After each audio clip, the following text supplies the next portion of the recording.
आदाब, सलाम, नमस्कार। मैं डॉक्टर फर्रुख खान और मैं हाजिर हूँ मुकदमे के इस एपिसोड में।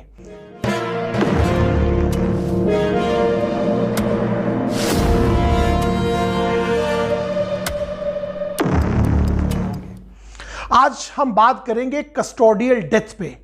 हम लोग अक्सर ये सुनते हैं कि पुलिस ने किसी को अरेस्ट किया, उसको लॉकअप में रखा और उसकी वहाँ पे डेथ हो गई।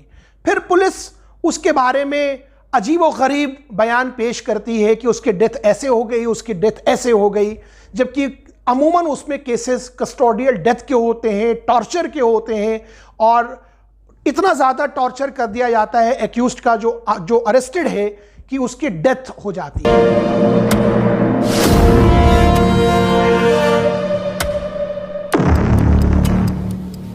तो मैं इस बारे में आपको बताना चाहूंगा कि सुप्रीम कोर्ट का एक बड़ा लैंडमार्क जजमेंट है DK Basu versus state of West Bengal.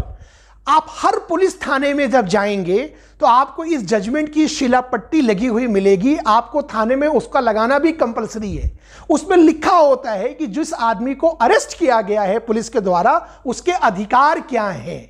उसकी पूरी एक गाइडलाइंस है, वो तो बहुत लंबी है। हमने इस मुकदमे की एपिसोड को छोटा रखने की कोशिश की है। तो आप DK Basu state of Bengal Google पे भी सर्च करेंगे तो पूरी गाइडलाइंस मिल जाएगी।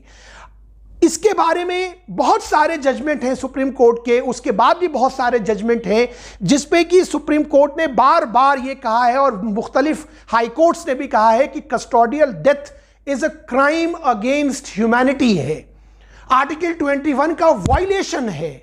यूएस की सुप्रीम कोर्ट ने बोला है कि जब सरकारें खुद कंटेम्प्ट में हो तो फिर हर आदमी कानून को अपने हाथ में लेने जैसा हो जाएगा। तो कस्टोडियल डेथ का अगर कोई भी मैटर आता है तो इस पे बिल्कुल भी देरी नहीं करनी चाहिए।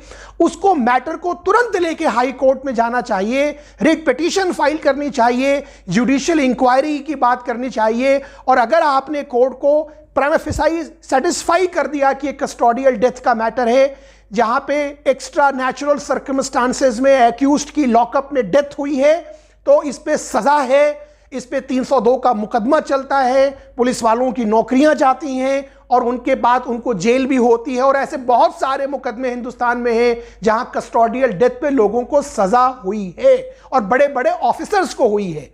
तो इस पे हमें जो सबसे इंपॉर्टेंट चीज़ है इस बात का ख्याल रखने का है कि अगर किसी आदमी को पुलिस किसी भी मुकदमे में गिरफ्तार करती है तो डीके बासु में जो 15 सूत्रीय या 17 सूत्रीय जो उसमें गाइडलाइन सुप्रीम कोर्ट ने सेट की हुई हैं कि उसकी गिरफ्तार हुए आदमी के क्या क्या अधिकार हैं, तो ये जानना बहुत ज़रूरी है। और अगर नहीं पता है तुरंत अपने लॉयर से बात करें। अगर आपका या आपका कोई जानने वाला कोई आदमी गिरफ्तार हुआ है और आपको डर है, तो अगर वैसे नॉर्मल सर्कमस्टांस में भी कोई अरेस्ट हुआ है, हर अरेस्टिंग कस्टोडियल डेथ नहीं होती, ये कहना बहुत एग्जेगरेशन हो जाएगा। ऐसे हज़ार में एक वाकया होता है, लेकिन ऐसा कभी भी किसी को गिरफ्तार किया जाए तो ये बहुत इंपॉर्टेंट है कि जो डीके बासु के केस में जो गाइडलाइंस हैं उनको जाना जाए, उसको समझा जाए और उस पर अगर पुलिस कार्रवाई नहीं करती तुरंत अदालत का दरवाज़ा खटखटाया जाए।